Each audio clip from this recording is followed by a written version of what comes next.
We're in chapter 8 of Melachim Alef. This is part 2B of opening the gates. I started last week. And Kedarki, this is my way, prepared way too much for one shiur, so now it's two shiurim.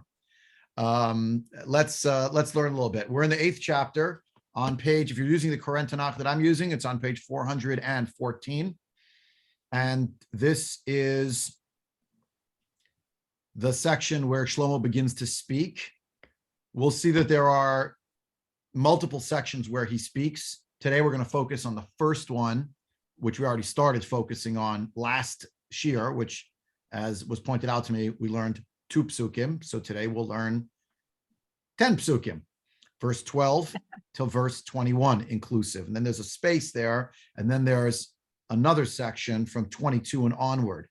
What we're looking at here is some would say, the preamble to the prayer that he's going to offer. And the prayer, which is going to be programmatic, aspirational, and the like regarding the Mikdash. But one could also refer to it as a bracha, and the bracha that sets the stage for what's coming next. So verse 12, again on page 414, if you have your own Tanakh or you're looking at it online, 1 Kings, that's Melachim Alef, chapter 8, verse 12. Az amar Shlomo Hashem amar lishkon ba'arafel, bano vaniti beit zvulach, machon l'shivtecha olamim. This is what we focused on last time. And these are the 2 sentences that start the discourse. So he says those 2 things, we focused on it for an hour. So we're not going to focus on it again today. You can look in the translation for yourself. Then, verse 14, Vayasev Hamelech et panav, Vayivarach et kol kahal Yisrael, v'chol kahal Yisrael omed. Now Shlomo HaMelech turns to face the people, which implies that until now he wasn't facing the people. He was davening, he was talking to Hashem. Now he faces the people themselves, and he gives them a bracha, and they're all standing. I never really understood why it says they're all standing. They couldn't sit for several reasons. Number one, halachically, in the place the Mikdash, not allowed to sit. But number 2, there are apparently thousands and thousands, hundreds of thousands of people. Where were they going to sit? It doesn't seem like there are too many options. It's not like people brought their own chairs, yeah? So were they planning to sit on the floor? I don't know. But it says they're all standing. There's an idea they're standing, he's facing them. And he gives them a bracha. Vayomer. What's the bracha? Baruch Hashem Elokei Yisrael, asher diber b'fiv et David avi, uviyado milei lemor. So blessed is Hashem, the God of Israel, who spoke with his mouth, so to speak, allegorically, to my father David. And he caused it to happen. It came to pass. The Yadomile, and in his hand, he fulfilled it. Yeah? Which is what? Lemor, saying. What is that? Now here we go. Min hayom asher hotzeti et ami et Yisrael miMitzrayim, lo v'charti v'ir mikol shivtei Yisrael livnot bayit liot shmi sham, va'evchar b'David liot al ami Yisrael. So, who is the speaker? Shlomo. But whose voice is being quoted?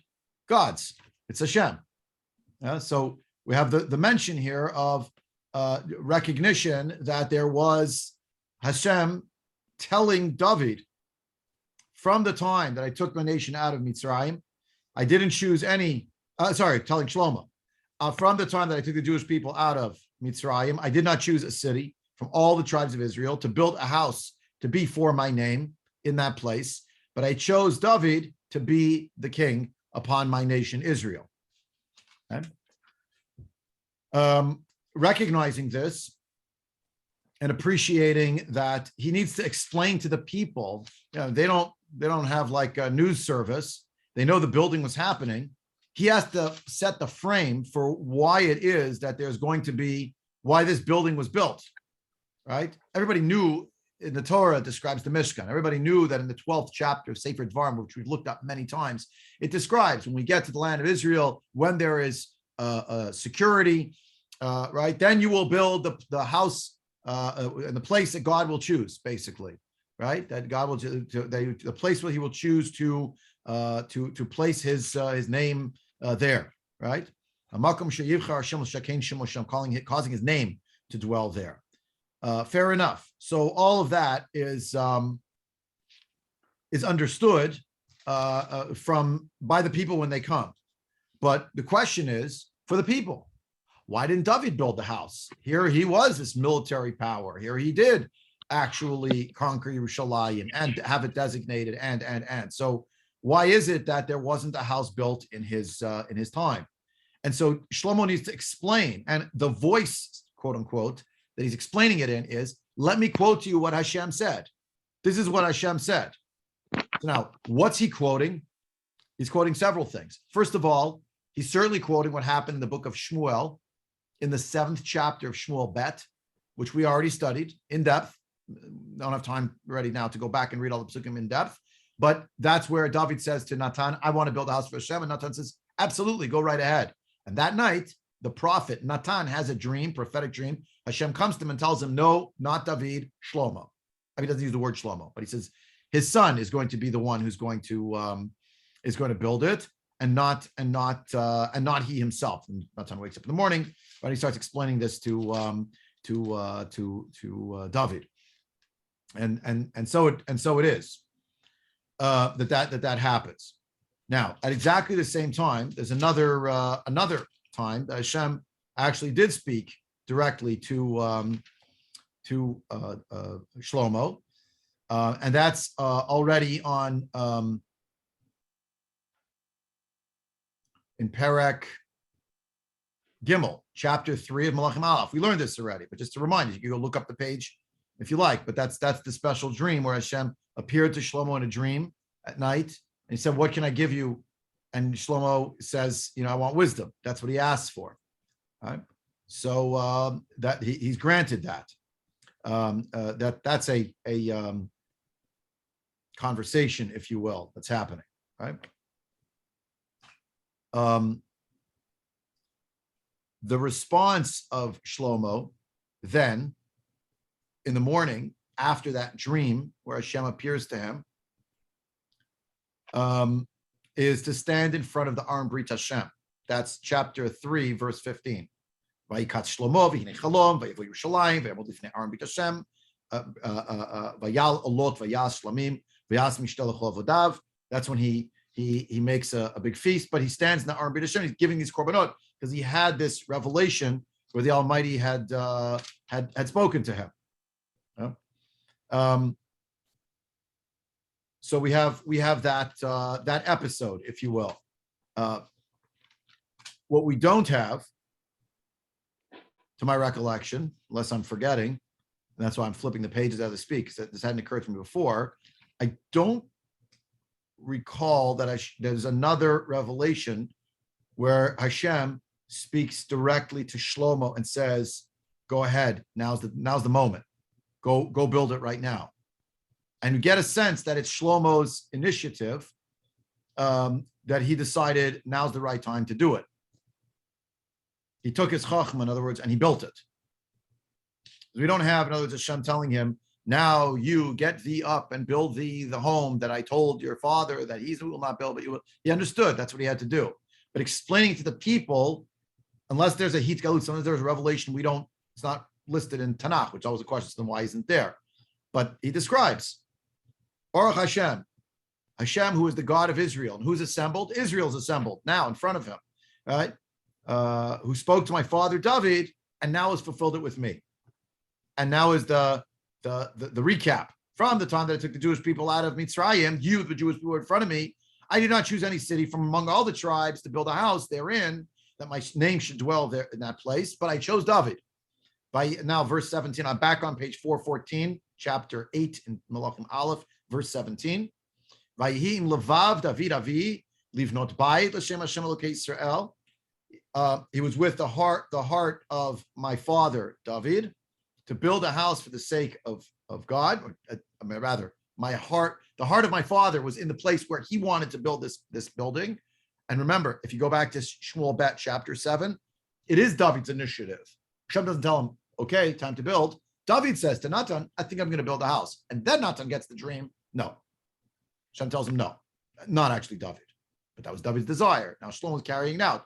But Shlomo is telling this story to the people. They may not have been aware. And there was a question hanging over the reign of David HaMelech. Why didn't he build the house if he came to Yerushalayim? And one of the answers that the people might have been giving each other during the lifetime of David might have been, why didn't David build the house in his lifetime? Not the answer in Divrei Yamim, because maybe he had blood on his hands. Well, what's a possible answer? What do you think? Could be Bathsheba. Exactly. There's a question that hangs over the legacy of David in his lifetime, but especially the legacy after he leaves the world. You know why he didn't build the house for God? The house he wanted to build, the materials he assembled, the purchase of Gora and Aravna. You know why he didn't do it? We'll tell you exactly why he didn't do it. That's actually not the way it's listed in the Navi. That's not how it's listed in the Navi. The story with Bathsheba, Uriah Hittite, that's chapter 11. Where's this Nevuah? Chapter 7. Before. God already told him, you're not going to build it. Now, it's not like he got up and he gave a speech. God told me I'm not going to build it. Now, at the end of his life, David is explaining to the people, in his final speech that's we have in Divrei Yamim, he does tell the people, God told me it's going to be my son, and he's going to be the one to build it, and it has to do with the fact that I have blood on my hands, etc. And we always interpret the blood on the hands is what? Wars, which is true. But how else could people have understood it in the audience? Understand? So Shlomo explaining, my father had a desire to build. He wanted to build the house to Shem Hashem. Verse 18. Vayomer Hashem David Avi Yan asher haya im levavcha livnot bayit lishmi hetivota ki haya im levavecha. The fact that God said to David, my father, on account of the fact that it was in your heart that you wanted to build it, you had the right kavana, for my sake, you wanted to build it, you did right. Hetivota. That was in your heart, you did the right thing. Rak, let me one more sentence, Karen, I think you're waiting. Hold on. Rak ata lo tivneh habayit. But you personally, David, will not be the one to build it. Ki im bincha yotzeh mechalatzecha hu yivneh habayit lishmi. But you will not be the one to build it physically. Your son, the one who will emanate from your loins, he'll build the house for my sake. Okay. Karen, if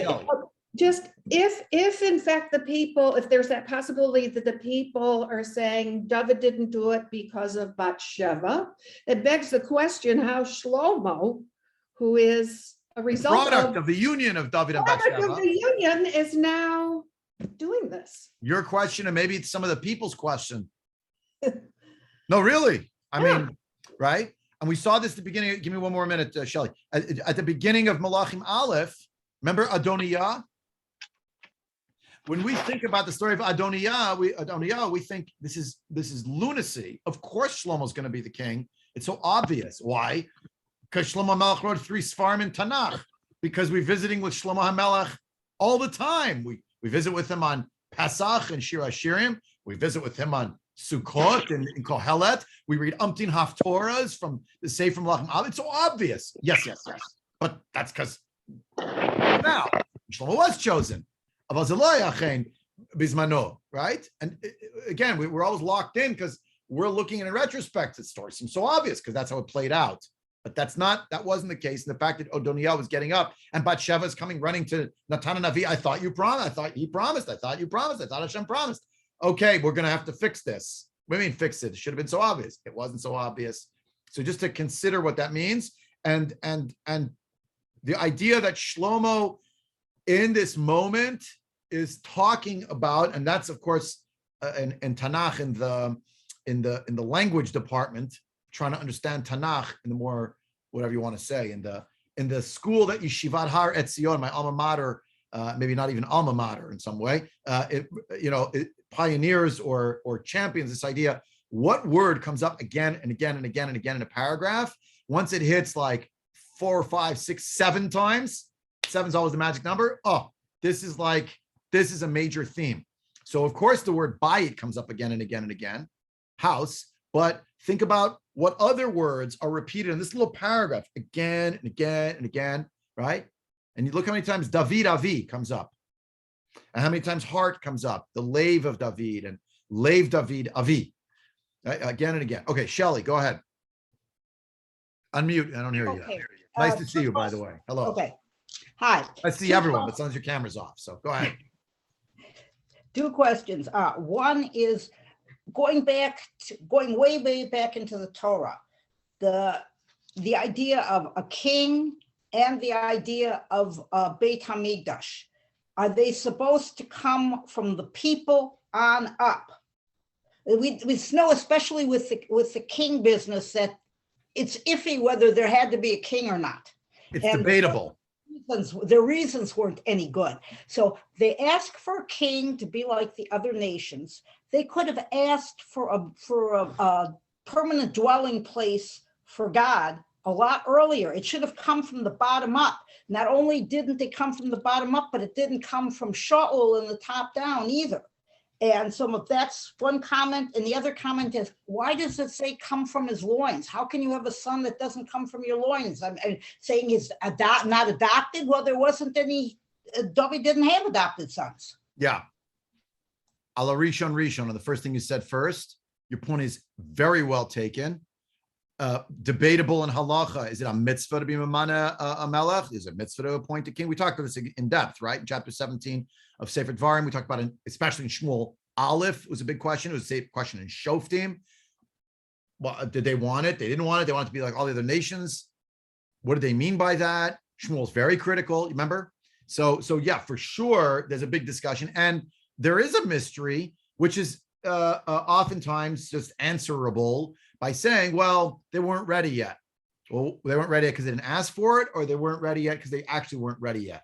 They weren't ready yet because there wasn't enough security, or they weren't ready yet because they didn't have the right settled kingdom. Like, these are all open-ended questions, and they're very hard to find answers to. Your point is well taken, though. Like, why didn't they say in the days of Shaul, we have a king, next step, let's build a mikdash? They didn't. Even in the days of Shlomo and David, they didn't say that. David wanted it, Shlomo wanted it, and it's a mitzvah. That one seems to be wall to wall. It's a mitzvah in the Torah. Vaslu mikdash shechanti betocham, mikdash, mikdash Hashem konanu yadecha, etc. From Shirat Hayam, we have obviously the psukim in Parshat Re'eh talking about the fact there's going to be a set place, and I could make up all sorts of speculative reasons why it didn't happen. Some of them I'm just enumerating now. There's ambivalence about, are we secure enough yet? About should we have a king or not? And when to have a king, and who's that king going to be? And I would throw into the mix, I'm probably anachronistically retrojecting my own issues. It's not really in our community, but it is in some communities. So it's not our community. It's not like veiled something about or Torah or Skokie, but it is happening out there. People really didn't appreciate and hate COVID with good reason. But the idea that now the minyan is literally across the street of my house in some guy's backyard or some woman's backyard, they have a nice sit-down kiddush. Now it's in their dining room and it's not outside anymore. Instead of having to walk in the cold or in the heat to a shul with hundreds of people, I like it better. It's easier. It's more convenient. It's more heimish. And the world that they're living, I say again, it's totally anachronistic, right? But there were bamot. There were prayer gatherings for a period of time in the land of Israel, local. What do you have to travel? All sorts of a milim to get to shul, if you will. If you can make a worship center in your own place. Is there ambivalence about people wanting to shift to a centralized location to the exclusion of all other places? I submit there probably was. Shelley, what do you want to say? You're muted, though. Okay, is the problem with that is that according to the Torah, the men at least are supposed to show up in the place that God will tell you, which is at least the Mishkan now. Even if you don't have a Beit HaMikdash, you've got a Mishkan where the men are supposed to show up for Pesach, Shavuot, and Sukkot. So they can't always go to your next door. Supposedly, the Midrashim describe, again, and in another class we're discussing how historical are which Midrashim, describes Elkanah and his family, and father Shmuel, going town to town, village to village, on his way up to Mishkan Shiloh, attempting to do a membership drive to encourage other people to actually bother to go to the Mishkan. I'm not suggesting nobody went, but if there's a medrash that's describing that, Min hastam, it sounds like it's because they weren't all so convinced that they're going to keep making that pilgrimage happen. Right. And as we'll get to later on, Yeravam ben Nevat will very easily capitalize on this idea when he'll set up 2 worship centers in 2 different places and say, why don't you come to my breakaway shul? It's much more convenient. It's nicer, whatever else, whatever other libelous claims he made against the Mikdash, et cetera, which had political overtone to Yehuda to get to. Shelley, one more comment, and then I want to move on back to the text. This goes farther back, though. I mean, they didn't capture the land they were supposed to and get rid of all the inhabitants. Right. And at some point in Yehoshua, God says, "Wait a minute, you've taken too long. This is. We're going to divide up the land now." And therefore, the argument was security.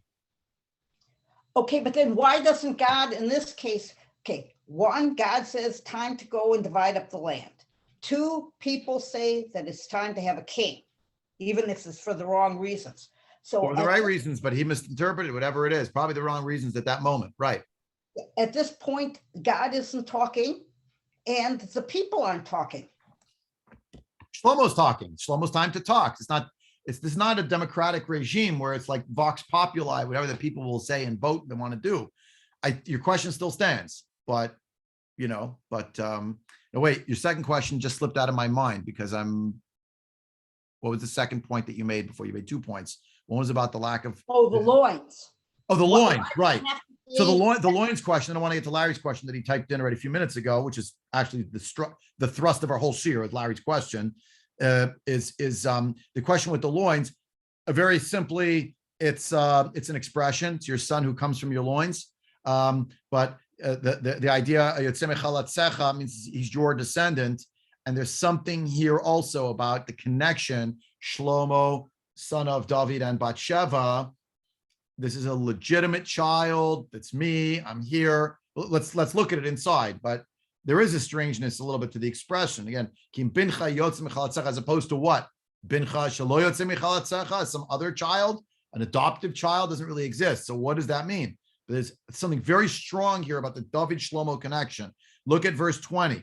Vayakim Hashem et dvaro asher diber. God has fulfilled what he said. Va'akum tachat David avi. There's that word. I got up. I arose in the place of, as the substitution for my father David. Va'ishev al kisei Yisrael. I sit on the throne of Israel. All of you, I represent all of you, the whole nation. Kasher diber Hashem, as Hashem has spoken. As Hashem has spoken about the Mikdash, but also as Hashem has spoken that I'm going to be the successor. That was what Natan Hanavi told Bathsheba. Don't worry, I'm going to go back. And that's what Shlomo was told by Hashem after he became the king. Right? I built this house for the name of Hashem, the God of Israel. Israel who's assembled here in Tishrei of this year.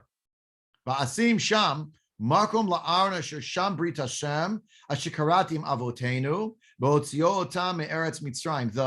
The key and the lock seems to be I placed within it, and you all witnessed the placing of the Aron, which is the covenant of Hashem with you, the Jewish people, which he made with our forefathers when he took them out of Mitzrayim. So a direct line connecting Yetziat Mitzrayim, Matan Torah, through Matan Torah, and arriving at the Har Hashem, and now the connection of those elements, right? And yes, he's alluding maybe a little bit to his own name. He's completing the journey, the Shleimut. We talked about that last time as well. Okay, Larry, go ahead. You had a question? Yes. Yeah. Why is this pasuk? Is the Beit HaMikdash been completed? Yes, that's what we learned before. Right. That's chapter 6. Yeah, 6 and 7. Right. Yeah. So that's it. Yeah, that's it. Okay. So chapter 5 is the assembly, is the bringing together of the materials and Hiram and his wealth, etc. Chapter 6 is the building itself. Chapter 7 is a continuation of the elements of aspects related to building and the fine work done for it. And chapter 8 is the gathering of the people and the programmatic discourse. You have something else to say? Yeah, it surprises. I can understand why he has this explanation now. I would have thought when he came to the people and said, hey, I'm going to tax you heavily to build this, that he didn't offer this explanation at that time. And he's offering it only after the fact. It's at the inauguration somehow. Right. Right. It's like he didn't need a justification when he was taxing them, but now he's mentioning it. This is what's going to happen. Yeah. He didn't Yeah. take So that's what we have to see now. I want to show you the Gemara and some of the sort of from the perspective of Chazal. They sort of key us into another dynamic that's going on here, just in these psukim. It was crucial for the cementing of Shlomo, David, the Mikdash. Karen pointed out here in writing, in the chat, that Shlomo did build his own home in this. I skipped it. He skipped it, but there is a staking of a claim, not only to the land, but to the legacy of David, to the plagues, Exactly. and now the people, and the early answer I would give, Larry, but now we're going to see it more in depth. That's the source I'm about to put on the screen. Sources, plural. The people are all here. And now there is an unmediated, for this moment, for this gathering, this jamboree, there's an unmediated relationship between Shlomo and the whole nation. When you say the whole nation, it doesn't mean every single person. And there's no one in any of the homes and anywhere, in the hinterland, right? I'm sure there are infirm people who didn't arrive or whatever it is, or stragglers. But we're talking about a massive, massive gathering, and it's direct communication from Shlomo to his people. And the God is the God of Israel. And he built this for the sake of Hashem, the God of Israel. And you see those words actually in verse Pasuk Tedvav. Rabbi, but No, one first, second, verse 15, and again in verse 20. And then we're recalling the history, our forefathers, right? The Brit, the covenant Hashem forged with our forefathers, verse 21, right? Okay, Karen, you want to say, I'm sorry. I think it is really meaningful that he built his house, his palace first. That's part of it. Yeah, I think it was his, this was his way of saying, I'm here, okay, I'm the king, here I am. And then what follows after it is done as king. He's just, physically staking his claim and spiritually and psychologically staking his claim. Good. Yeah, I think there's something to it. By the by, for the careful readers among us, our shir skipped the section about him building his own house and about the special columns that he put outside of the Beit HaMikdash. And we're going to come back to it in a later installment and dial back. I'm going to have to understand, so why is it folded in like that? But I really like the way you're saying it. Yeah, it's on the level of pshat. It's like, I'm here, I'm establishing, but now he has the conversation with the people. It's not really a conversation, more a description. David also built a house for himself. Shelley, good point. I'm skipping it because we'll come back to it when we get to talk about the thrones and all that. Look with, the thrones that they built, the homes that they built, etc. Look with me on the screen. This is, a minute. There we go. Okay, good. Big enough? Thumbs up. Can you see it or not? Still too small? Good. Larry, I don't see a thumbs up from you and Linda. Can you see the screen or is it too small? We can see it. Okay. It's good. Good. Just making sure. Okay. So the Gemara Masechet Shabbat on Daf Lamed, just to set the frame, the Gemara is deliberating about whether or not Kohelet belongs in Tanakh. And one of the challenges to putting it in Tanakh is that many of the psukim seem to run afoul of basic tenets of Judaism or of approaches and attitudes of Judaism, of the Torah.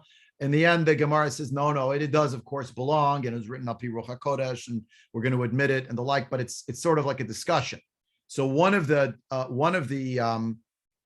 questions about it is the book of Kohelet, very strangely, actually includes a pasuk where Shlomo seems to be praising dead people. I praise the dead because they're dead. It's like, what are you talking about? Why would you praise the dead who are already dead? That I thought we're, sort of not sort of. We are a life-affirming people and religion. So why complicate matters by using an expression that in and of itself seems very dour and negative, right? Another one that everyone always quotes, Havel Havalim, right? The idea that everything is for naught and everything is vanity and everything is just worthless and the like, right? So when you hear those kinds of psukim, you feel a little bit bad. I don't know what the word is, and the question is why is that? A person who's dead can't even keep mitzvahs. So why would you have a statement that effectively validates the idea that we're glad not to be alive? How could that be? Right. So that's sort of the backdrop of this pasuk that's being analyzed. Right. So if you look at it on the screen, and here's the pasuk from Kohelet. I praise those who are dead because they're already dead, more than those who are alive who are still alive. So the Gemara has several approaches. Davar acher, shabeach ani. That's that verse. Kid Rav Yehuda Amarav. Damar Rav Yehuda Amarav. My dichtiv asay imi to ot letovav yirusanai ve'ivoshu. What does it mean when David davened in Tehillim chapter 86? Please give me a sign so that those who hate me will be ashamed. Right, my enemies will see it and they'll be shamed. Amar David Fnei Kadosh Baruch. Here's what David was essentially saying to God: Ribbono shel olam, mechol li al oto oven. Please, God, forgive me for that sin. You don't have to say what sin. We know what sin. That sin. Everybody knew. It's like a famous thing. So when David said it to Hashem, we knew. He knew. David knew. Hashem obviously knew. Amar lo machulach. I forgave you. Amar lo asimi ot b'chayai. Please give me a sign in my lifetime that you've forgiven me. Amar lo b'chayacha eini modia. In your lifetime, Hashem said, I will not announce it. B'chay shlomo bincha ani modia. I will proclaim it only in the lifetime of your son, Shlomo. That's the answer. Yeah, I just made it bigger. Can you see it now, Linda? Good? Okay, all right. So, Kshabana Shlomo at Beit HaMikdash, Bikesh lahachnis aron lebeit kodesh kodashim. When Shlomo when he built the Beit HaMikdash, he sought to bring the Aron Kodesh into the Holy of Holies. What happened? Davku sha'arim zebezeh. The gates were sealed shut. Can you imagine? They did all this work, and they finally show up, and it's the time to celebrate, and it's the time to get everything together, and lo and behold, there's a design flaw. The gates are mysteriously sealed shut. Amar Shlomo, Esrim ve'arba'a renanot v'lo nana. He said 24 different prayers, different songs, and he was not answered. So what are the 24 songs? So various discussions about what those were. Rashi, Esrim ve'arba renanot, Rina tefila tchina ktuvim b'sefer b'tfilat Shlomo ad Esrim ve'arba. In the prayer of Shlomo, we have Rina, Tefillah, and Tchina, 3 different kinds of prayers. There's 24 of them. Some say, no, you know what it was? V'yesh omrim, asim va'arba brachot tanit. That it's the 24 blessings that are recited on a fast day, V'lo nehira, but that's not clear. Now, where's that from? Those who were learning Daf Yomi, the Messiah, Masechet Tanit, just a couple of days ago. So Masechet Tanit describes that on a fast day, when it wasn't rain, they would say not only the 18 brachas of Shemona Esrei, they added an extra 6 in the Shemona Esrei. Again, it's not clear the Shemona Esrei that was it written in the days of Shlomo Melech. Okay, so but it's something about the 24 Rinanot. It's one of those two. Back to the Gemara. He wasn't answered. So what did he do? He started reciting psukim from, as it turns out, the 24th chapter of Tehillim. What did he say? Se'u shar m'sheich v'nasu pitchei olam. V'yavo melech hakavod. Right? So raise yourselves up, you gates, and may the opening of the world, that which is the openings of the world, meaning here they're going to be for all time, and enable the glorious King, the King of glory rather, to enter. There's a certain ambiguity in this statement. In fact, so says the Gemara, the the gates, quote unquote, animated gates, understood the wrong thing. Ra'atu batre lemivle. The gates sought to eat Shlomo. They want to swallow him up. Rashi. Ra'atu she'arim batre lemivle. Savri da'alat smo amar melech hakavod. The gates, were of the opinion that Shlomo HaMelech was talking about himself as the king of glory. So Amr lo she'arim. The gates asked him, Miuza melech hakavod. So he answered, Hashem Yizuz Gibor. He answered, no, Hashem, who is the mighty, the strong and mighty king. Ra'atu batre lemivle. So they asked, and that's actually the next pasuk in Sefer Tehillim chapter 24, right? Mi hu zeh melech hakavod. Who is the king of glory? Amar lahu Hashem Izuz v'Gibor. He answered. So that he answered to them, Hashem, who's the Izuz v'Gibor. Chazar v'amar. He said again, Su sham sheichem u'supitchei olam v'yavo melech hakavod. Right? Mi hu zeh melech hakavod. Hashem tzvakot hu melech hakavod sela. He filled it. He said it a second time. And he clarified right away. He asked the rhetorical question himself, Shlomo, and he answered it. He's reciting these psukim. He also wasn't answered here. So what is this chapter? Open your Tanakh, Tehillim chapter 24. Tehillim 24. We've said this many, many times. The Shir Shel Yom Shabbat is Shir Shel Yom Rishon, the Shabbat, the first day of the week. It's what we say on Rosh Hashanah, because it's about kingship, the dominion of Hashem. And we say it, of course, on weekdays and Shabbat afternoon, when we're taking the Sefer Torah back into the Aron Kodesh, when we're taking the Sefer Torah back into the symbolic representation of the Aron HaKodesh and of the Kodesh HaKodashim of our shuls. It's in the front, there's a curtain. We recite this. Look at chapter 24. I have it in Koren Tanakh, page 737. You could also find it in any fine Tanakh or book of Tehillim, chapter 24. It's all about it's David, one of David's songs. So Shlomo used one of David HaMelech's songs. It happens to be chapter 24. I'm not exactly sure why the Gemara didn't just say, when it said 24 Renanot, just meant chapter 24.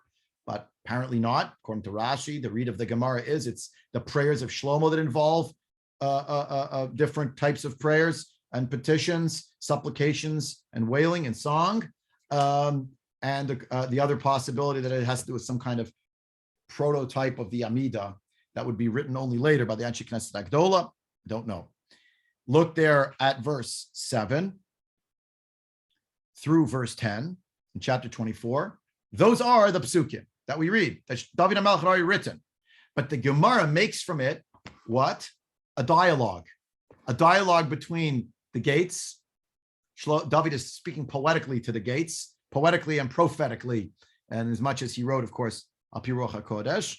But in the Gemara, it's the gates talking back to Shlomo saying, wait a minute, Miuzeh Melech HaKavod. Are you that person? No. Hashem Yizuz v'Gibor, Hashem Gibor Melchama. So then he petitions a second time. Susham Sheichem Supitchei Olam v'Melech Kavod. Miuzeh Melech HaKavod. Hashem Tzivak v'Melech Kavod Sela. And what happened, says the Gemara? Nothing. It still didn't work. So what did Shlomo do next? He said instead, Divrei Hayamim Bet, Hashem Elokim al tashev pnei mishichacha. Don't turn back the face of your anointed one. Zachra lechazdei David avdecha. Remember the kindnesses of David, your servant. And then he was answered. Then the gates opened. At that moment, at that very hour, the face of all of those who were the haters, those who hated David, their faces changed to be like the bottom of a pot that's roasted over a fire, blackened. So they turned ashen-faced, you would say today. V'yadu chol ha'am v'chol Yisrael shemachalo HaKadosh Baruch Hu oto avon. And all of Israel, all the nation, everyone who was there in public in this place, now finally understood that Hashem had forgiven David for that sin. Is it that not a very nice thing, therefore, that Shlomo said in Kohelet, I praise the dead who have already died? Praising the dead who have already died, but their legacy lives on, that the legacy could be repaired. So what we have in this source is, of course, the playing out of what we already learned in the Pshat. Shlomo has an unmediated conversation now, directly with people. Unmediated, I mean, it's not through emissaries. They're not reading off scrolls in the town square. It's actually a discourse by Shlomo looking at the people. Begova einayim, ba'arba einayim, right? Talking to them. And what's he telling them? I give you a bracha. And the bracha is, oh, we made it. It's amazing. And this is all because of the heart of my father David, which was true and which was connected to Hashem. And this is what Hashem wanted, Hashem wants. So the Gemara fills in that there was something going on with the gates. There was some resistance by the very structure itself to admitting the Aron Kodesh, to cementing this whole thing, until the merit of the Chesed of David was mentioned, until the Psukim came up. Don't turn back against your anointed one. Shlomo is the anointed one because David's the anointed one. Remember instead the kindnesses of David, your servant. So in fact, oh, by the way, the Sonei David, according to Rashi, is the Mishpachot Shaul and Shimi Kiyotzib, all those families. Now look up with, right? So they were still, after all this, they were still like, oh, this building, oh, Shlomo, oh, David. Look up Divrei Hayamim Bet, chapter 6. Remember, that's always the parallel source. Pasuk 42.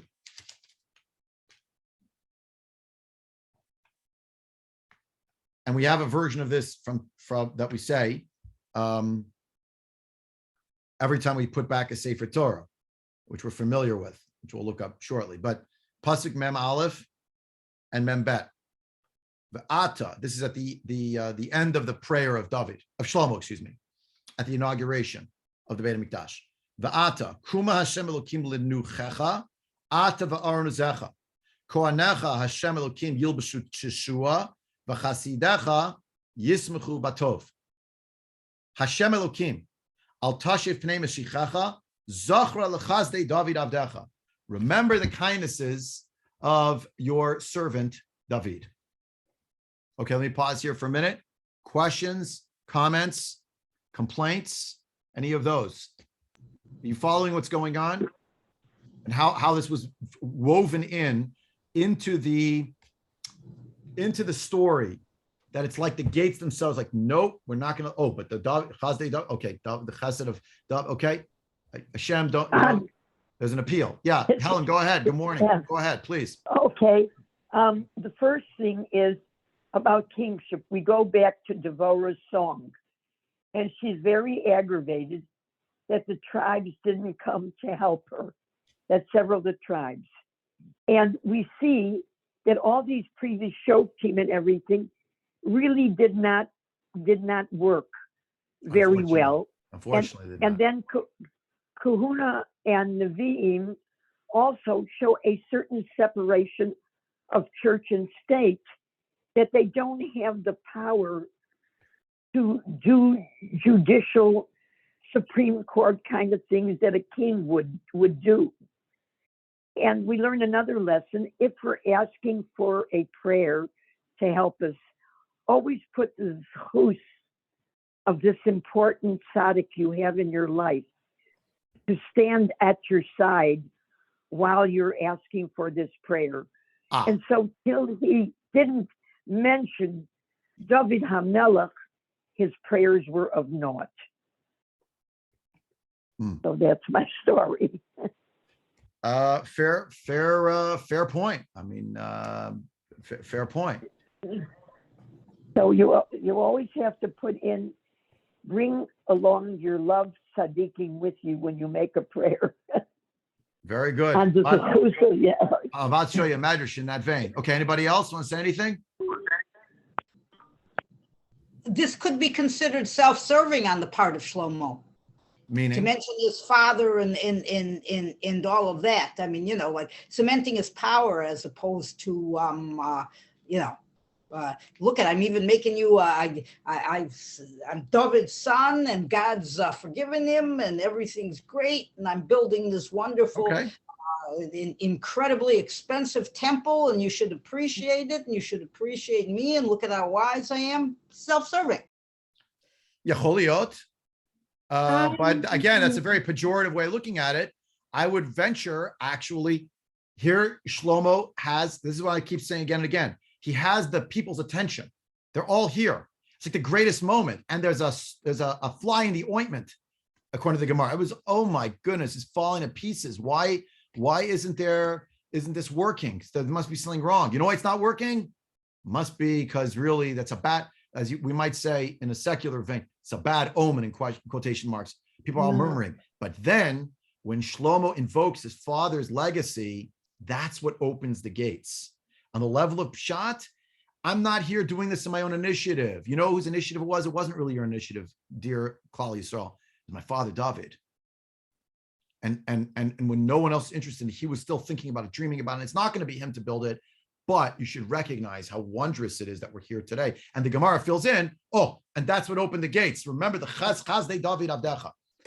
So I don't view it so negatively, but there could be a layer of that, of like, Karen was saying previously, he's cementing his rulership and the dynasty, and could be. Okay, Karen and then Larry. I think, as I wrote in the chat, I think that the gates, the symbolism of the gates opening when David is mentioned. This is bringing the teshuvah of David full circle. That's it. Exactly what it is. It's right. not calling it. It's only indirectly connected to Shlomo as David's son, because if the teshuvah is accepted, then Shlomo is legitimate. It's just cleaning up that mess, and and Hashem is giving the sign with the gates that yes, this is complete. Let me push it another one step further. Exactly what you're saying. Why is that? Why are the gates the symbol? The gates are closed. The gates are locked. The gates don't open. But for a Baal Tshuva, the gates of the Kodesh open. will open. The gates open. And the gates to Shemayim will open. The Aron Kodesh can find its rightful place against the backdrop of a Baal Tshuva. Who says? Hashem says. And look, all the people are here. Oh, now you saw it. And that's the Gemara saying that David is asking Hashem, do you forgive me? Hashem says, I forgive you. Can you give me a sign? Not in your lifetime. So David's thinking, I got to suffer. I suffer my whole life. Yeah, but something better happened. Everybody got together, and in front of them, the sign was given. Understand? And it was surrounding the house, specifically the house for Hashem. Okay. All right, Larry, go ahead. And then I want to move to two more sources. What's the Gemara's source that the gates were closed? It's a medrash. It darshans that they had a tradition that was what happened. So, and the purpose of that is to answer the question of why is Shlomo going through this whole credibility building exercise? The Gemara is filling in the gap of why is he giving the whole history again, and it's involving David so much, and the Gemara for itself is actually trying to figure out Kohelet, where Shlomo is praising people who already died, but when you're dead, you can't do mitzvahs. So how could you have a book in Tanakh? No, but the point is, I can bring praise even to someone who's already left the world, such as my own father, says Shlomo, my father David. That's what happened. So that's their cheretz. We do this always. But for sure. Hopefully you don't have to clear somebody's name from a previous generation, but that's what happened. But he didn't clear the name. Hashem showed a sign. There's like a nace going on. And time of Hanukkah, it's the candles kept going. The time of Shlomo Melech is that the gates opened miraculously, even though they were slammed shut. And no matter what he did to try to open them through his tefillah, it didn't work. Then he says the right word. He invokes his father's name, and we're off. Let me show you another source along these lines. I'll actually kind of skip to it. I want to show you something in Tillim, chapter 86, but just skip down here to Shmot Rabbah. This is a Parshat Va'era brings this up. we have here Sushar Meshechem Shlomo Amar Hapasuk Azeh B'Shash Yichnis Aaron LeBeit Kodesh Kodashim Asa Aaron Yud Amot. The Aaron Kodesh was 10 Amot. That's the Aaron that he had. Again, I don't know how the Aaron is 10 Amot, but that's what it says here. Kevin Shigil Petach Beit Hamikdash Haya HaPetach Shel Eser Amot VaAaron Shel Eser Amot. According to this rendering of this Medrash, which I don't know how it's borne out with any of the other sources, it claims that he had a special Aaron Kodesh that was 10 Amot tall. Maybe it's referring to the big angels. He was bringing them in, the golden, the wooden ones with the gold on top to put them on the floor. I don't know. But the point is, the furniture he was supposed to bring into Kodesh Kodashim was as tall as the door. So it didn't fit in the door. It was a round peg and a square hole, or square peg and a round hole, whatever it is. It doesn't fit. There's no space. It's going to get stuck. Right? So, and also, they're carrying it, they're lumbering it, they're shoving it in. It's not fitting. So, he was embarrassed. He started davening. So he started davening. He didn't know what else to do. He was stuck. Like, they did all this. They forgot one little detail, which is how they're going to bring the furniture in. Yeah. So Ma'asa Shlomo, Amur Rabbeinu Zichron Livracha, Halach Vevi Aron Shel David. He brought an Aron, all right. The Aron that he brought was the Aron of David HaMelech. He brought his casket. And he said, now, did he literally bring a casket into the Kodesh Kodashim? He brought it into the Beit HaMikdash? Seems very strange. And when he carried a casket that was already interred for years out from the crypt, and there's an Aron that's like 10 amot tall. This is another rendering of the story to understand what these psukim mean. Sushim Sheichem is back and forth. There's a tefillah, there's something. The point here is the legacy of David was what made things work. You see, it's like another medrash. You say, is this one historical? And I don't know. I have no way to substantiate it. Certainly, there are strange things about this medrash, how to take it historically. I just pointed out a few things. The Aron was supposed to be the same Aron as for the days of Moshe Rabbeinu. It's not 10 amot high. The idea that it didn't fit through the door, strange. The idea that he brought the Aron of David literally, I don't understand it, but okay. If you look at the prayer of Shlomo, of David, just have a few minutes left here, the prayer of David, chapter 86, which was referenced also in that Gemara. Look at Tehillim, chapter 86. Tehillim 86, where am I here? Vav. You can find it on page 769 at the top. In the Koren Tanakh, again, Tehillim, chapter 86. A very contrite king who's on the run, davening to Hashem for help.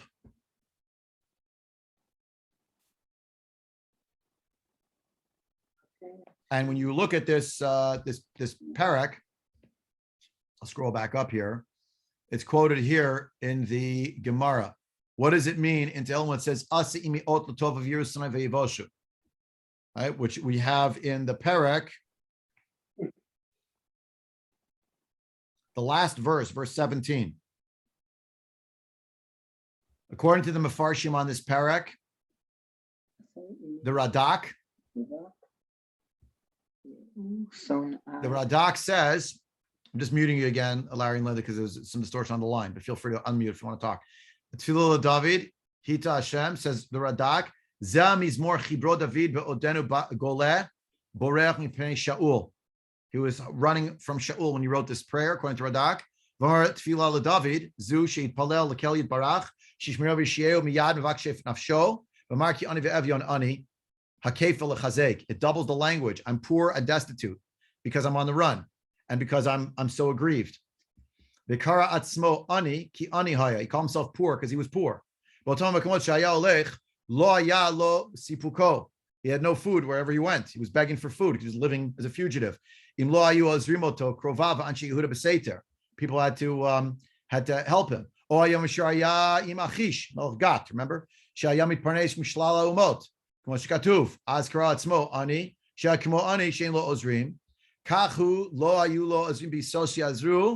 V'haya Shaul rodfo b'chinam, and Shaul is chasing after him. So in its context, certainly the beginning of this chapter seems to be about David running away from Shaul. But later on, what the Radak is angling at here, just by saying when it happened, when you go back to the chapter in Tanakh, and then you realize that that's what Chazal are quoting here of Aseh imi olutov v'yirusanav v'yivoshu. Either you could just say, well, Chazal probably took that verse out of context if it was really written at that time when Radak says it was, or option two, Radak is incorrect, and David really wrote this. If you look through it, he wrote it as a result of his chait. It's his prayer where he feels impoverished, he feels destitute. Guard my soul, right? I'm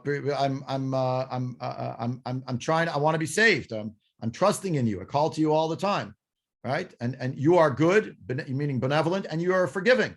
You're full of kindness for anyone who calls out to you. Hear my prayer. Listen to my petition. In my day of suffering, I call out to you that you should please answer me, and so on and so forth. Show me your way, right? And there are enemies who have come for me. Who are these enemies who have come for me? All the people who claim that I'm no good and I'm no longer meant to be the king because of my own sins. I mean, you're filled with, you're a kel rachum v'chanun erech hapayim v'rav chesed v'amet. It's the yud gimel midot rachamim, which are recited when a person sins. And then therefore, show me a sign was him saying, he davened all of this. Hashem told him, I did forgive you. And David says, please give me a sign. No, not in your lifetime. But David asked for it. That's chapter 86. Option number 3, Radak is correct. It was written when David was running away from Shaul, and he was asking himself, where's, Hashem, could you please show me kindness? I'm trying. I have enemies. They're chasing me quite literally. And then after he became the king, after Shaul passed away, after he sinned with Bathsheba, Uriah, etc., then this prayer took on new meaning. He mined the same tefillah. It took on a new layer of meaning. It was what it was then. And now he applied it to something else. All of these are legitimate approaches. You're learning something methodological, I guess, from chapter 86. The fact that Gemara quotes it here, it could be out of context. It could be it really was about the story of what happened with Shaul. It could be it was written about the chait altogether, the chata'im involving David Bathsheba, or it could be it was written originally in one context, but it was applied to a later context. Any of those are possible, right? Okay.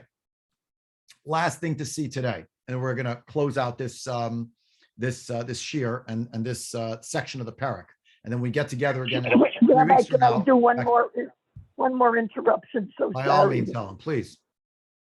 Okay, so we have in the parak that this is only a prosdor. So I'm going to steal your thing to put another layer of meaning. Instead of gloom and doom, when he said, Yom HaMavis told me Yom Hivoldo, it's a cautionary thing. Be careful with your life. Okay. Because when you come to the day of death, you want to feel complacent that you did all you could. Mm. And then to bring lahavdil, the moving hand have enriched, all your tears and piety cannot erase a word of it by Omer Khayyam. So it's very cautionary. Wow. Be careful with your life because you want to sum it up well when you die. Wow. So that's sobering.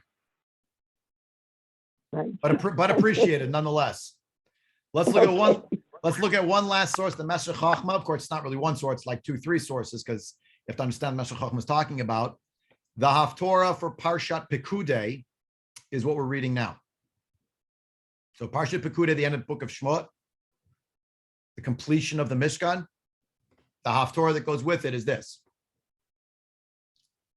So, in the Haftorah, Vayomer Hashem al David Avi, Ya'an Asher Haya im Levavcha, Livnot Bayit Ishmi Ativota Ki Haya im Levavecha. Ignore the parentheses. It's it has to do with manuscripts and whatnot. But right, that's what it says. Right, it's a direct quote from back to Melachim Alef, verse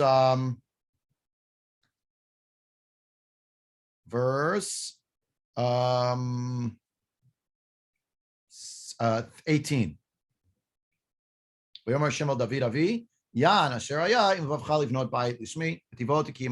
watch this. You won't be the one to build it. Explains the Meshech Chochmah. Ha'inyana pima de biyarti bedrush b'makom acher. The Meshech Chochmah says, I explained this already elsewhere.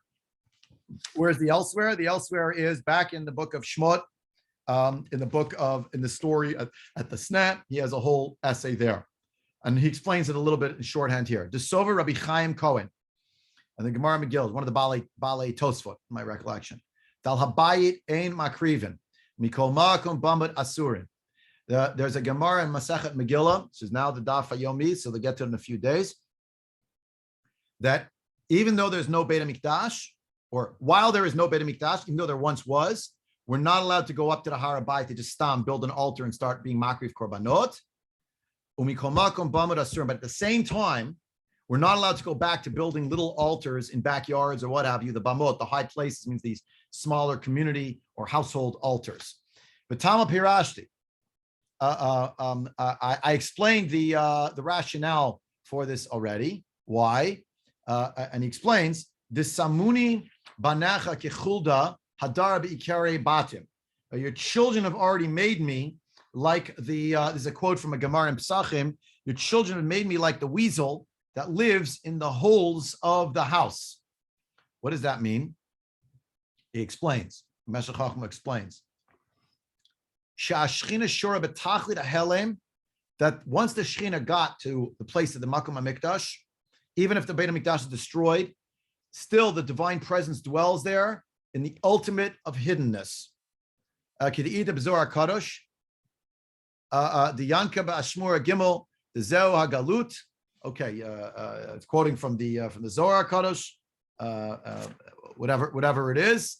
There's the idea of the time of the exile, as it were. There's a whole arichos here. I'm not going to go into it all the time.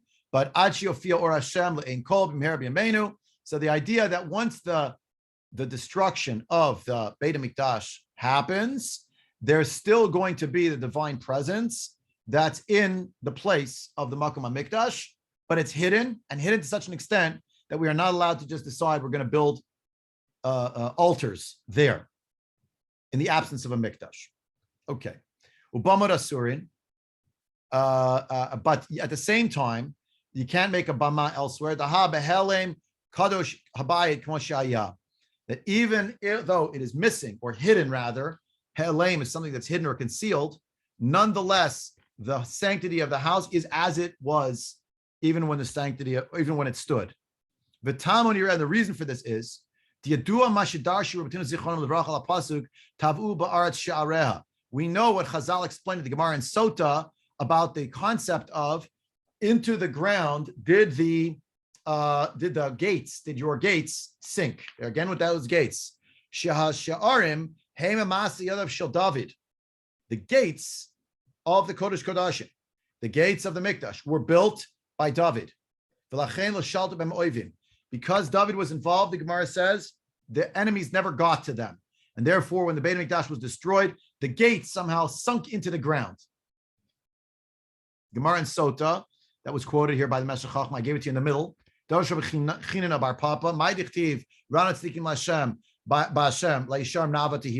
verse mean in chapter 33 of Tehillim? Al tikri na'ava tehillah, ela nava tehillah.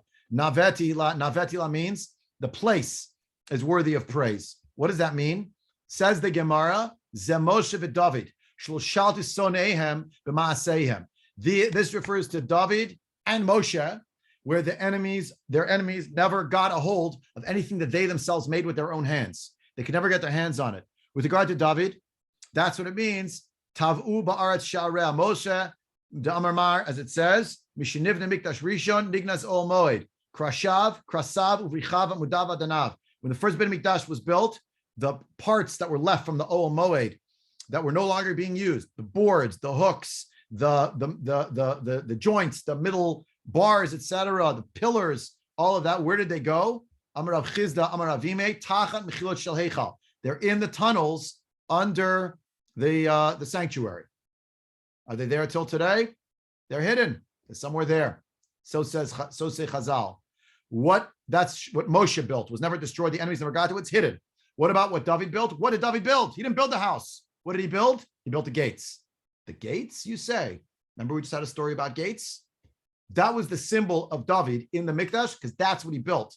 He built the gates, but he didn't actually build the building itself. And how did he build it? He built the gates, but he built something else. If you look up Tehillim 134, which who has time now to see Tehillim 134, but we saw this Tehillim, and it's a very, very important piece of Tehillim. We do have to look at it now because it's actually what we say every time we put back a Sefer Torah. This will hopefully help your davening a little bit. Tehillim chapter 134. You can find it in the Koren Tanakh on page, it's Kedai to turn to it, 792. I made a mistake. It's not 134, though. It's 132. Made a mistake. This is the advantage of being here live. Bingo, changed it. Till 132. Shir HaMa'alot Zechor Hashem LeDavid Kol Unoto. God should remember for David all of his suffering. What was his suffering? Asher nishbala Hashem nadar lavir Yaakov. Imavo be'ol beitim eleh al eretz Yitzua imetin shnat le'inai la'afapai tenuma. I can't sleep. I have insomnia. Ad ensa makom Hashem mishkanot lavir Yaakov. I need there to be a place. I got to find it. There has to be a place, and I want there to be a sanctuary, and I'm going to come and bow there. Kuma Hashem limnuchatecha ata va'aron uzecha. Verse 8, what we say when we put back a Sefer Torah. Verse 9, we say when we put back a Sefer Torah. God, arise to your resting place, quote unquote, your right. You and your Aaron, the Aaron of your strength, your Kohanim will be filled, will be clothed rather in righteousness, and your pious ones will rejoice. Verse 10, Ba'avur David Avdecha al tashev pnei meshichecha, which in Divrei Yamim is what Shlomo Melech said. Don't forget, right? So David already in Tanakh, right? There's this Tehillim, remember David, etc. And on account of David, your servant, do not turn back the face of your anointed one. Says the Meshech Chochma, and of course, chapter 30 is Mizmor Shir Chanukah Bayit LeDavid, the song for the inauguration, the Chanukah of the house of David. But David never built it. Says the Meshech Chochma, since in his heart, David had already set that he's going to build the house. Therefore,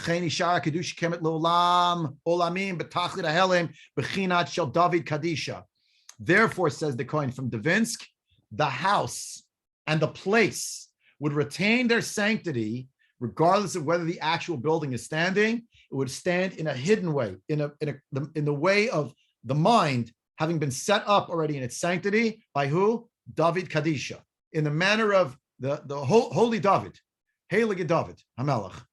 Yeah. Lachein Amar, therefore Shlomo said that Hashem said about David, Hativota ki hayayim levavecha, you did very, very well, you did good, a great thing, that it was within your heart. Perush, poel yotzei, it's emergent as a verb. Poel yotzei, tivota lahakedusha shatia kemet lolamim, but tachlit elam, what Shlomo is telling all the people is, this kedusha of this place is not from me. It's not from the building. It's not the structure. It's the place. Who was Makdishit? My father, your king, David Hamelach, David Avi, the lave of Avi. V'lachein, v'lekach, katav Melachim Alef, v'abayit hazeh. That's what we just read today. All right? V'abayit hazeh yeh elyon. No, this is not what we read today. Sorry, this is next parak. V'abayit hazeh yeh elyon. There'll be superior, the supreme house. Kol aver alav yisum ushrak v'amru al meh asa Hashem kach la'aretz azot l'bayit hazeh. People will look at it, will see it, etc. And you have the same thing in Divrei Yamim. V'abayit hazeh asher haya elyon kol aver alav yasum. Everyone is going to see. They're going to see it. They're going to realize what it's about, etc. Ha'inim diktuvim b'ruach hakodesh. Since ktuvim is written in ruach hakodesh, v'ruach hakodesh darga tata minavua kayadua. Since Divrei Yamim as opposed to Melachim, Divrei Yamim is written on a lower level of ruach of nevuah. It's ruach hakodesh, not nevuah, divine inspiration, not prophecy. L'chein b'neviim b'darga ilah katuv v'abayit hazeh yiyeh elyon. This house will be superior. Shekdushto kiyamet av bizman shu charev. Its holiness will subsist or be sustained even when it's destroyed. V'chor over alav yasum. L'chein b'ktuvim. The world of Ketuvim is on a lower level spiritually, and so therefore it's only what the world is revealed. The revealed is only explicated in Ketuvim. I can quibble with this to say for Daniel, but we'll not get there now. All right, this house which was asher haya, as opposed to yihiyeh. That's his point. Perush ve'eno elyon b'kedushato be'eit churbano v'josh v'chakor. We don't have time to see this the last part. It's actually another piece about the importance of the Aron, but we ran over time. So if you want to learn this on your own, you're welcome to. I'll send out the source material maybe, but that's all we'll have time for today. Let me summarize what we just saw now, the last source in the Meshech Chacham. Again, we're resuming in 3 weeks. Shlomo, according to Meshech Chacham, is saying to the people, you know why I have to keep talking about my father, my father, my father? It's not just it's the sign that he was forgiven, but you should understand that even though the construct in the world of the kinetic energy, the physical, the world of the real, I've realized this, recognize that in the world of the potential, the world of machshava, the world of ruchniut, who infused everything in this place and in this building? It's really from my father. And that Hashem told my father, you'll have something, not just that your son will be the one to build it, the nachas factor, etc. I joke around about that, but it's more than that. It's that the kedusha of the place is bound up with David Kadisha. And therefore the sign, now we're back to the Gemara, of the gates that were built, as it were, by David. He built a gate to a building that didn't yet exist, because the gate was just to remind us that the building is just what Hashem wanted. It's the mitzvah. It's mysterious, but it's just a gate to Shemayim. He built the gates. The gates couldn't be touched, which means the gates, meaning that what it is meant to represent, that's already set up by David. And Shlomo is just describing to the people. And the next section, which we'll read when we get back together in a few weeks from now, is Shlomo's programmatic tefillah, the aspirations. Let me tell all of you, while I'm davening to Hashem, that I hope this is what will be the function of what's supposed to happen in this place. But this is not just preamble. This is explaining to everybody, not just the case history and the cementing of his power seat and all these things. It's the forgiving of the sin of David for the purpose that people should understand how integral his role was in being makdish this place, because of him being in God's good graces, if you will. Bavur David Abdecha al Tashev Pnei Mishichecha. Everything we have here is really from David Kadisha and the Makam HaMikdash associated with David, particularly in a way more than Shlomo from an ideational perspective.